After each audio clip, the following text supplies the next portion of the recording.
De mi-juin à mi-octobre, Ludovic Galbois vit sur l'estive du Céciré à 1500 mètres d'altitude, dans sa cabane du Tiroun.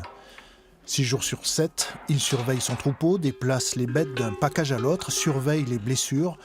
Aujourd'hui, il doit soigner l'œil d'une limousine. Au début de l'été, il y a eu beaucoup de mouches et on a eu une petite épidémie sur l'estive de problèmes de kératite.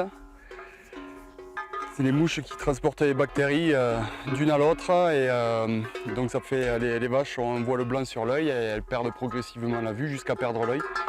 Et du coup, on leur met un antibiotique dans l'œil pour éliminer la bactérie. Il a sous sa responsabilité 228 vaches, 4 taureaux, 96 veaux. 5 éleveurs lui ont confié leurs animaux qu'ils gardent tout l'été sur les prairies d'altitude, les estives. On ne peut pas garder tout notre cheptel sur l'exploitation parce que c'est des petites exploitations en superficie.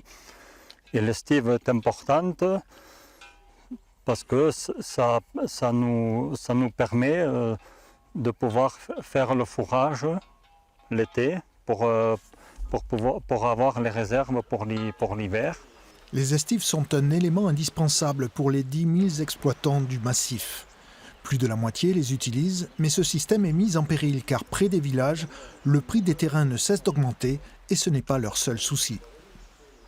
L'âge des exploitants transhumants est en moyenne de 56 ans, donc c'est quand même élevé.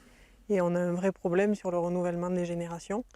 Il y a peu de reprises familiales et il n'y a pas beaucoup d'installations d'éleveurs extérieurs.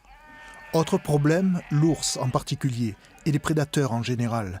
Depuis plus de 20 ans, les éleveurs râlent sur cet animal qui a bousculé leurs habitudes d'élevage. Ils craignent de devoir lui céder le territoire. On sait gérer une estive. On sait l'utiliser au mieux, on sait la protéger, on sait l'exploiter, entre guillemets. Par contre, ce qu'on ne sait pas faire, c'est gérer des éléments nouveaux et qui sont pour nous ingérables, type prédateur. Les montagnes d'Occitanie produisent de la viande de brebis. Les éleveurs veulent laisser divaguer leurs troupeaux pour qu'ils s'engraissent à leur guise, sans parc, sans patou et surtout sans attaque.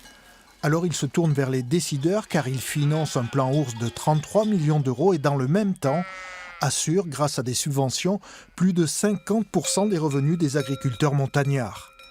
La société s'impose un grand écart entre préservation du sauvage et pastoralisme, dont il est délicat de trouver le point d'équilibre.